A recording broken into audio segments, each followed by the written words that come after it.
네, 이번에는 마태복음 2장 13절로 15절 들어갑니다. 그들이 떠난 후에 주의 사자가 요셉에게 현몽하여, 그들은 동방박사들이 다른 길로 돌아간 후에 그 말이죠.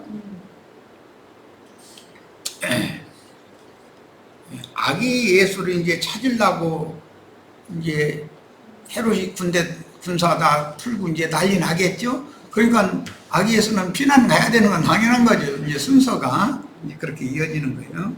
요셉에게 현몽하여 이르되 헤롯이 아기 예수를 찾아 죽이려 하니 일어나 아기와 그의 어머니를 데리고 애굽으로 피하여 내가 내게 이르기까지 거기 있으라 하시니. 하나님 얼마나 세밀하게 배려하시는지를 알 수 있죠. 동방 박사들은 아기 예수께 경배하고 예물을 드린 후에 다른 길로 돌아가게 한 후에 이제는 헤롯이 화가 나가지고 이제 싹 뒤져서 아기 찾아 죽이려고 할 거니까 빨리 피난 가라 이제 이렇게 현몽을 했다는 거죠. 요셉이 일어나 밤에 아기와 그 어머니를 데리고 애굽으로 떠나가 헤롯이 꿈을 보이자마자 뭐 시간 꾸물꾸물 할 것도 없고 내일 날 수 있는 길랑 가자 그런 것도 없이 그냥 막 바로 그 밤에 이런 거 야반도주라고 그러죠. 급하게 이제 피신을 하는 그런 모습이 상황이 전개가 됐어요. 이는 주께서 선지자를 통하여 말씀하신 바 애굽으로부터 내 아들을 불렀다 함을 이루려 하십니다. 그러니까 하나님의 아들은 반드시 일단은 애굽에 내려갔다가 올라와야 된다는 것이죠. 그래서 출애굽기 보면은 바로의 장자는 그 밤에 다 죽이고 하나님의 장자, 하나님의 아들은 그 밤에 다 불러내는 얘기죠. 그거에 대한 표적을 이렇게 성취를 했다는 거예요.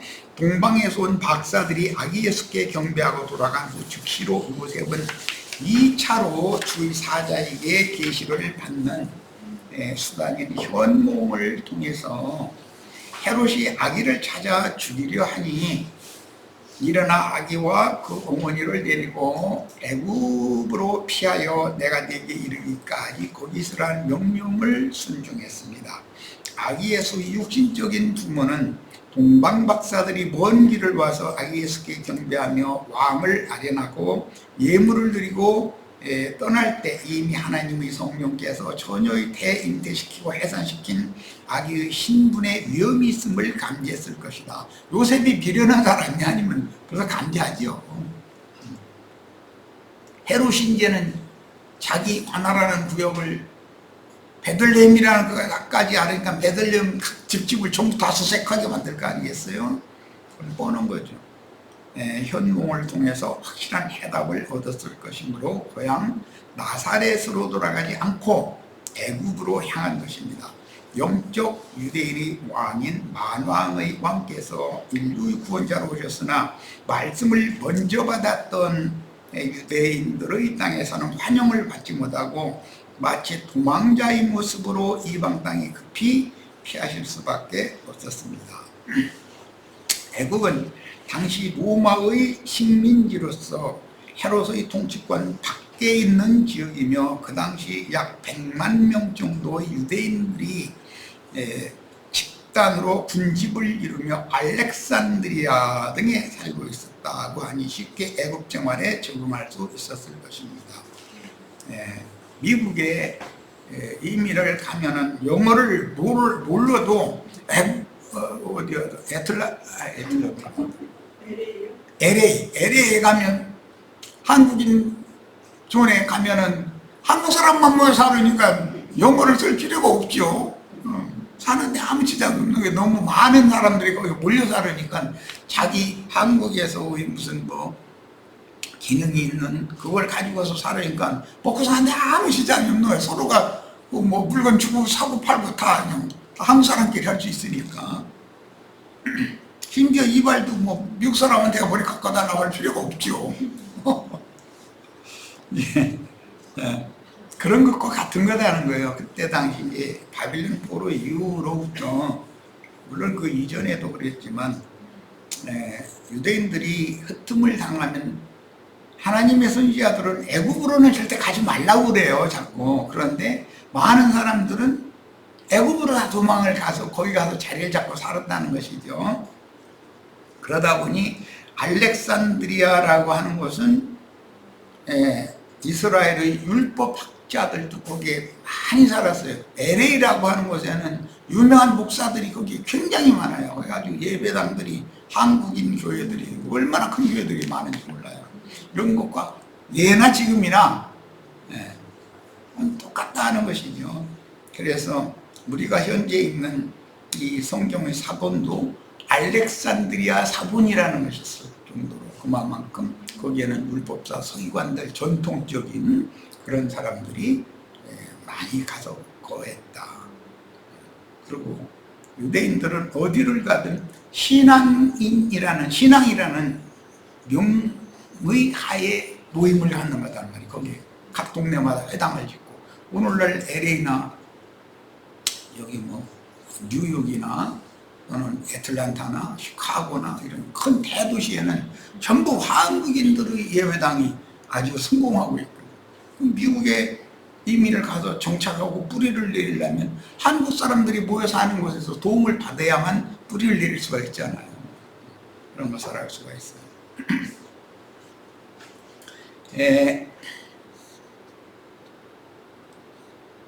애굽은 특히 알렉산드리아 지역의 헬라화된 유대인 신분이 거주민들을 위해서 헬라어로 된 구약성경 번역본인 70인역이 만들어진 것은 애굽으로 이민 간 율법학자들이 애굽에서 히브리 문화를 발전시킨 유대인들의 지위가 얼마나 위세가 있고 큰 인정을 받을 수 있었는지를 알 수 있다. 그만큼 팔레스타인 땅에서 바벨론 포로기 이후에 흩어지면 사람들이, 기득권을 가진 사람들은 애굽으로 흘러 들어가서 알렉산드리아 지역에서 큰 회당을 세우고 거기에서 랍비로서 먹고 살면서 유대교를 전파를 계속했기 때문에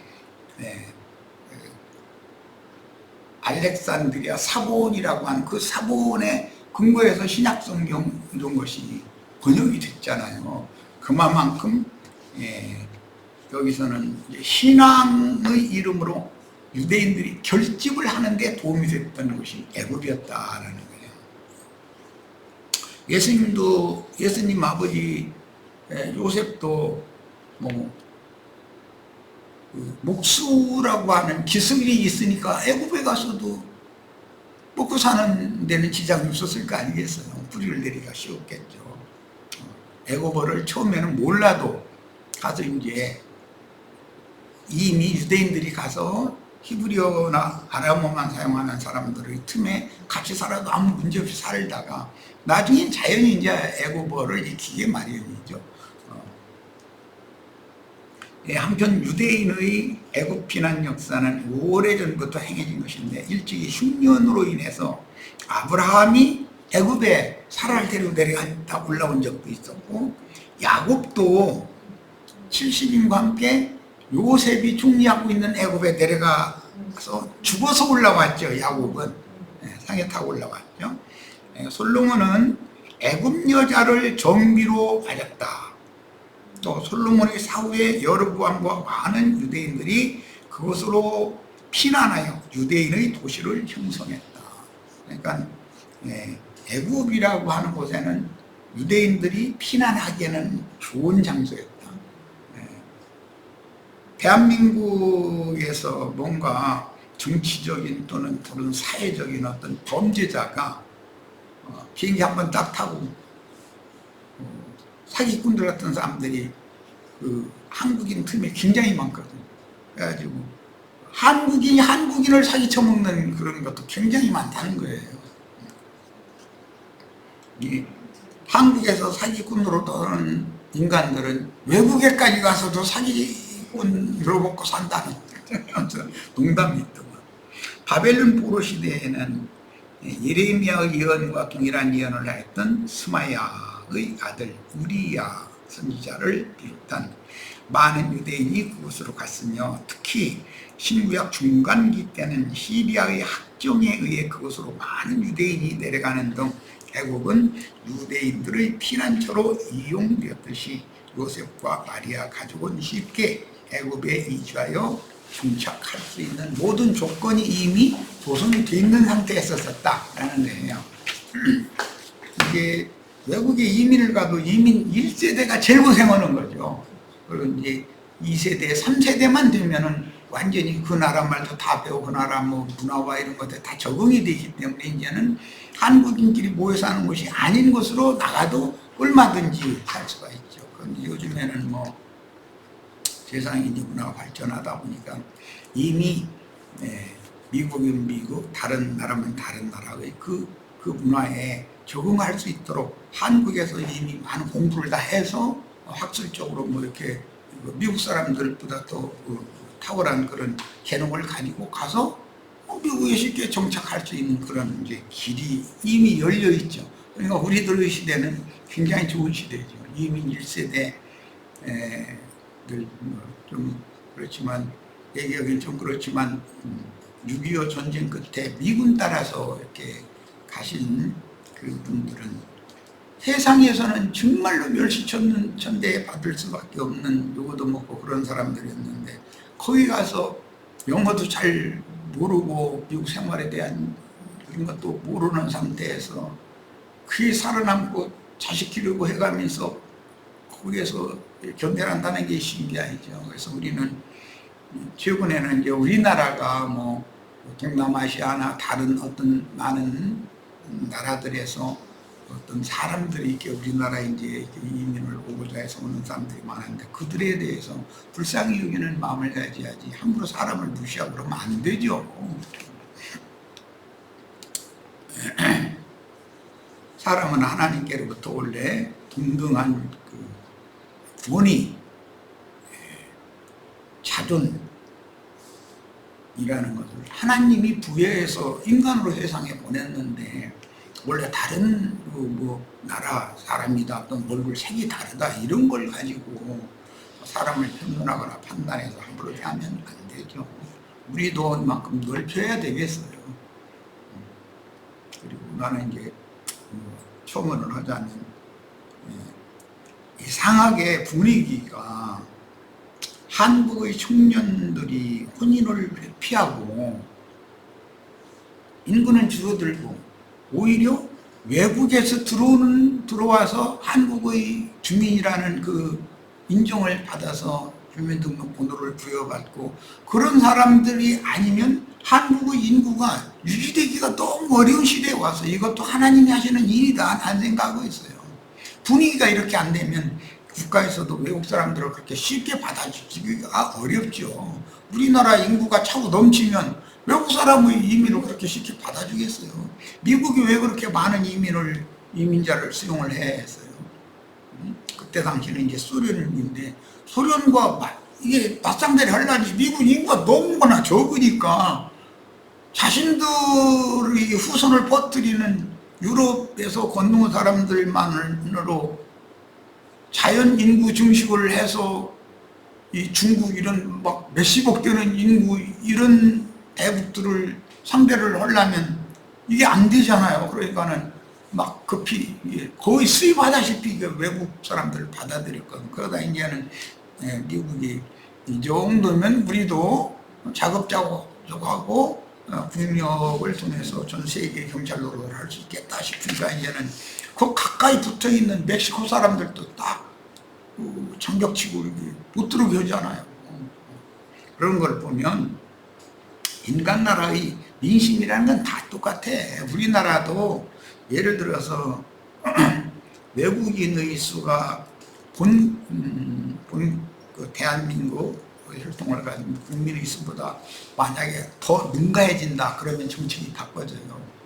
애국의 바로가 히브리인들을 갑자기 이렇게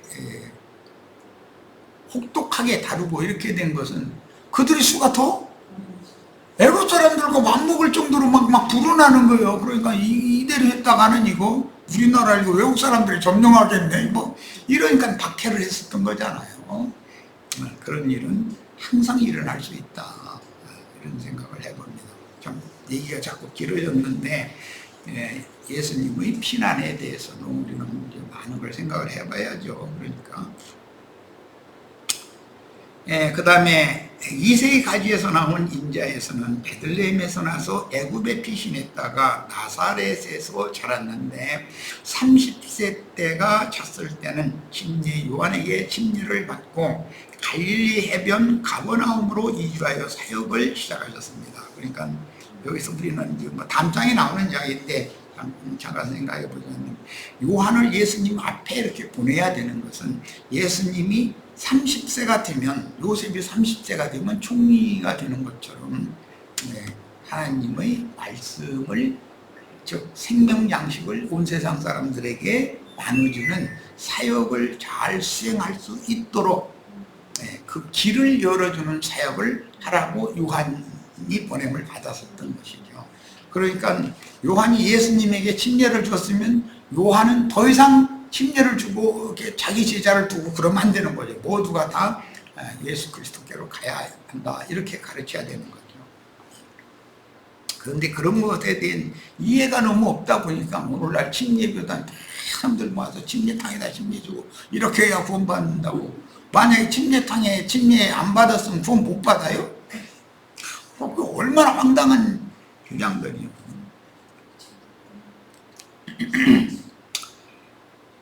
그런데 그 당시 금욕주의자들인 에센파의 쿰난중파 사람들은 BC 31년에 파괴되었던 그들의 본부인 쿰난 동굴로 돌아와 극단적인 금욕주의 신앙 단체를 재건할 수 있게 되었고 침례 요한도 금욕주의 신앙을 실행하며 광야 사역을 하여 성령의 지시에 따라 예수께 침례함으로 예수의 새 시대를 열게 하셨습니다.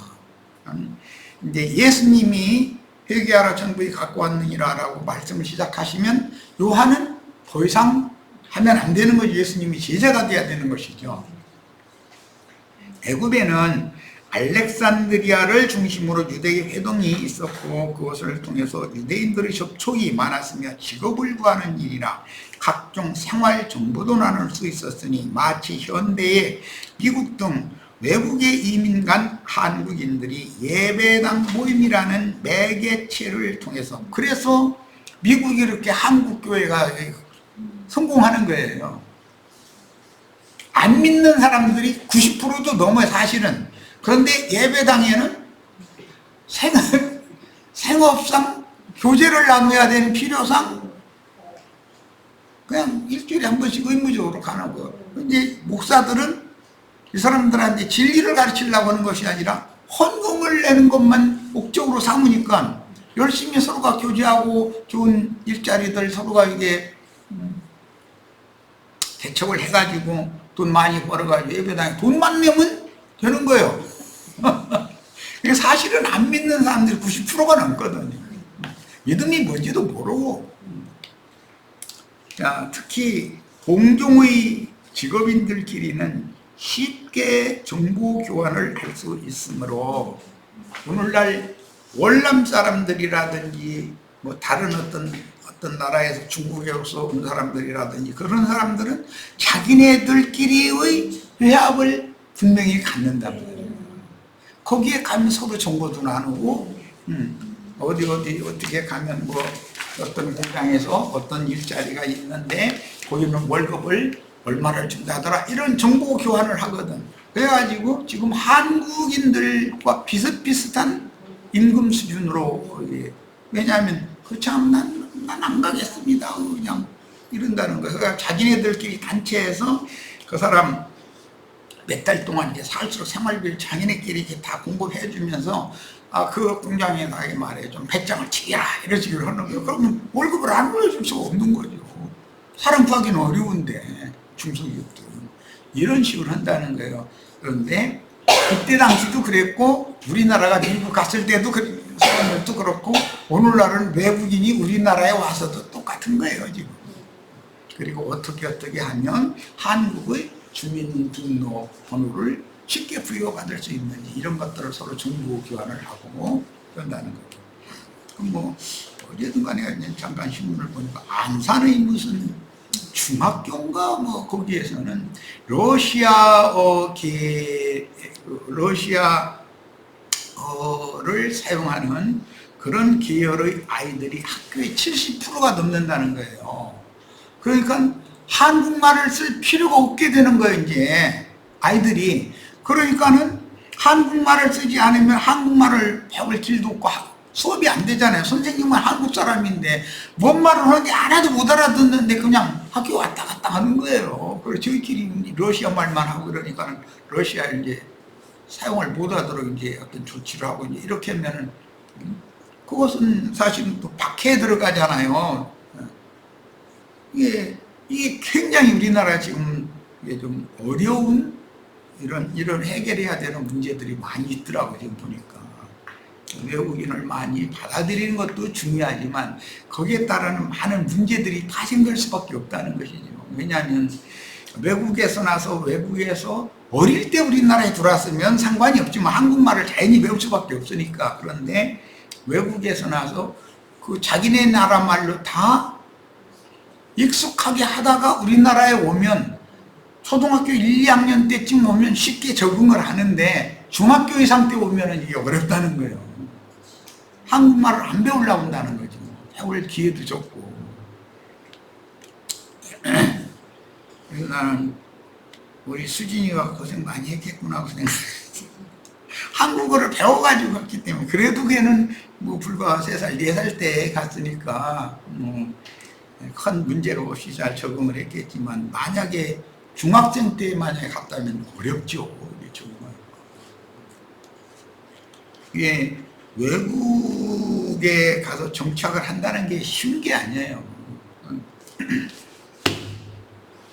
우리 그 미국의 이민 1세대 그분들이 얼마나 고생했을까 싶은 게 나는 너무 안타까워. 그분들. 그리고 그분들 만나서 그 고생한 얘기 다 들어보면 차마 입으로 내가 말할 수 없는 많은 그런 일들이 있었어요. 우리는 그래서 외국에서 온 사람들도 괜히 함부로 대하지 말고 잘 적응할 수 있도록 우리 대한민국 국민으로 이렇게 받아들이고, 국가는 어차피 한국의 청년들은 혼인을 기피하는데 어떻게 할 거예요? 인구는 유지를 해야 되고. 서로 호혜의 관점으로 살아야지. 자, 얘기가 자꾸 딴 데로 갔는데 예수님의 피난에 대해서 얘기를 하다 보니까 애굽이라는 데가 그런 모든 오늘날의 상황과 같다는 거예요. 얘기를 하려고 그래요. 호세아 11장 1절 봅니다. 이스라엘이 어렸을 때 내가 사랑하여 내 아들을 애굽에서 불러냈다. 이스라엘이 어렸을 때라는 것은 야곱이 70인과 함께 요셉이 총리하고 있는 애굽에 내려갔을 때 그때를 염두에 두는 말이죠. 그런데 거기에서 막 보면 에스겔이나 호세아나 이런 선지자들 예언을 보면 그 갓난 아이가 막 발짓할 때 내가 막 피를 씻어서 이렇게 강보에 싸서 그냥 보존해 가면서 거기서 잘 길러가지고 이제 유방이 생겨나고 막 이제 그런 게 이렇게 거기서 길러냈다는 거죠. 저 하나님께서. 그랬더니 요것들이 조금 자라고 나니까 하나님 이렇게 우습게 할 건지 이렇게 하는 거에 대해서 하나님이 서운해가지고 하시는 이제 그런 말씀을 보는 하나님 그런데 인간과 너무 똑같구나. 애굽에서 내 아들을 불러냈다 이 말은 때가 찼을 때 야훼 하나님의 장자를 애굽 바로의 장자는 다 죽이고 그 밤에 하나님의 장자를 그 밤에 불러냈죠.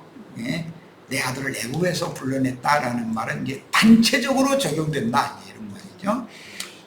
그 다음에 마태는 저 아래로 갑니다. 예수의 애굽 피난 시절을 호세아 11장 1절 말씀으로 적용하고 있는데 호세아 11장 1절에서 인용한 이 구절은 본래 하나님께서 장자 이스라엘을 애굽에서 출애굽시킨 사건을 염두에 둔 예언으로서 바로의 장자와 대비한 용어를 마태는 성령의 영감으로 야훼의 받아들인 예수께 하나님의 맏아들이 예수님이죠. 그런데 출애굽시는 그 맏아들이 여호와의 장자가 맏아들이 단체적이죠. 예, 이런 것을 적용을 잘해라. 그러니까 구원이라는 건 우리 개인의 문제도 있지만 단체적인 문제가 있다. 양면주를 해야 되는 거죠. 마태는 이스라엘 하나님 자녀들의 구약시대 역사는 예수의 생애 속에서 재현되어 신약시대에 이루어질 모형과 예표가 된다는 사실을 연결하고 있으니 시공을 초월하여 항상 살아계신 하나님 말씀을 대하는 이런 이해가 성경을 영감으로 읽는 선지자들에게 계시된 이상인 것이다. 우리는 성경을 읽을 때 단순하게 사람의 관점으로 읽으면 안 된다는 거예요. 성경 궁극적으로 말하고자 하는 하나님의 선하시고 기쁘신 뜻을 내가 영감으로 받아들일 수 있도록 계시를 받는 그런 말씀으로 받아야 된다, 읽어야 된다. 이처럼 구속사전계의 정점인 예수의 개인적인 생애에 신구약을 포함한 하나님의 자녀들의 역사가 다 포함되어 있다. 예수님 개인의 모든 개인에게 이루어진 일들은 교회에 그대로 단체적으로 다 적용이 되는 거다, 이 말이에요. 자, 이와 더불어 예수님의 생애는 신약에서 과거 이스라엘의 역사적인 사건들을 모형과 상징으로 삼는 원형으로 종종 나타났는데, 예수님의 태어남으로부터 시작해서 죽음, 그 다음에 그 영으로 다시 오셔서 제자들과 함께 전도를 지금 하셔서 세상을 정복해 나가는 이런 모든 것이 성경을 보는 관점의 폭을 우리로 하여금 넓혀야 된다는 걸 보여준다. 저과 우리는 가난 땅을 20세 이상의 이기는 자들이, 장정들이 침노하는 것을 예수님은 천국은 침노하는 자의 것이다, 이런 식으로 이렇게 표현을 했는데, 천국을 사람이 어떻게 침노를 하겠어요? 이것은 예수님의 영과 예수님의 마음을 우리들이 나의 것으로 취해야 된다라는 것을 보여준 그림인 것처럼, 이것이 이제 복음의 핵심이죠. 지금 말한 것이 성경을 보는 관점을 이렇게 넓혀야 된다는 거예요. 그런데 이런 얘기는 기독교계 목사나 기독교계 장로 권사님들 이런 얘기하면 성경 해석 이상하게 한단 말이에요. 이렇게 할 가능이 굉장히 많죠. 홍해를 건너 출애굽한 이스라엘은 여호와의 장자인데 죽음을 거쳐 부활하신 그리스도에서는 하나님의 맏아들이었죠. 그 영이 되신 주님은 독생자로 맏아들이지만 실제로 교회에서 모든 이기는 자들은 하나님의 장자들이잖아요. 이렇게 확대 적용이 된다는 거예요.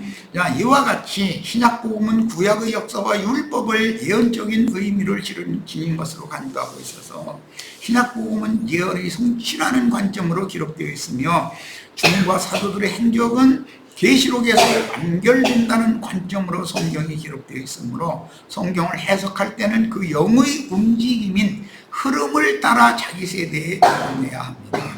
동산 중앙에서 발원하여 땅의 사방을 적시고 흘러가는 생명수의 흐름을 따라서 가야 된다 이거예요. 해야 되는 것이지 문자적으로 부분적인 것에 딱 붙잡혀버리면 안 된다. 하나님은 우주를 경영하시는 광활한 분이신데, 구약 성경의 이스라엘 왕 대제사장 그 선지자는 그리스도가 실상이고 창조된 모든 피조물이 만유이신 그리스도를 나타내며 그분께 영광을 돌려야 하나 마귀와 그 사자들은 자기가 영광을 취하려고 그리스도를 대적하는 적그리스도들이 되는 것이다. 성경줄을 읽었다는 사람들이 결국은 이리저리 끌어가는데 결국은 난 그러라 그쪽으로 끌어라는 것, 이거는 이들이 성경의 말씀이 어떤 관점으로 흘러가는지에 대한 이해가 없다는 것이죠. 성경을 볼 줄 모른다는 것이죠. 빛과 생명양식과 생명수, 한별, 양들을 돌보는 목자와 양들의 집인 거처, 하나님의 집인 성전과 제사들, 제물들, 금골로 상징되는 통치권, 이스라엘 왕국과 왕국 백성들의 영원한 거처 등등 성경의 모든 말씀은 예수 그리스도와 교회에 대하여 기록된 것이라는 관점으로 읽고 해석하는 것이 선지자들의 해석이다. 그러니까 마태복음도 시작부터 이런 관점의 폭을 넓히게 만든다라는 거예요. 교계에서는 흔히 이제 나처럼 이렇게 가르치면 그걸 알레고리 해석이다 그래가지고 영감을 따른 해석을 영적에 가면서 이단이다 이제 문자대로 해석을 해야지 이러는데 문자대로 해석하는 것이 이단인 것이죠. 왜? 양면을 합당하게 해석할 줄을 알아야 된다는 거예요. 영적만 해도 안 돼요. 문자대로만 해도 안 돼요. 밖에 기록한 그 문자가 예를 들자면 예수님이 애굽으로 피신을 했다가 돌아온다 라고 하면은 야곱이 70인을 데리고 애굽에 갔다가 430년 만에 여호와의 장자가 다시 나오는 것을로 역사상의 성취가 되고 이것은 교회에서 각자가 믿음으로 주와 그리스도가 자신의 하나님인 것을 예수님이 곧 주와 그리스도 되심을 믿은 사람들이 모여서 신앙생활을 지금 하지만 그 중에서도 이기는 자들, 장자들은 세상에서 나와야 되지 않냐 이거예요. 당연히 이렇게 영적으로 해석을 해야 계시록에 가서 결론을 우리가 쉽게 받아들이고 이해할 수 있다는 거예요. 이게 성경의 구조입니다. 자, 자료가 그래도 또 남았네. 다음 시간에 4번 자료를 해드리고 잠깐 더 다루기는 16절로 18절을 할 수 없이 더 다루어야 되겠어요. 2장. 자, 다음 시간이면은 7월 이제 18일이네. 18일 맞죠? 네. 7월 18일. 예. 7월 18일 날 마태복음 2장 16절로 18절 말씀부터 나가도록 하겠습니다. 자, 오늘 집회 모두 마칩니다.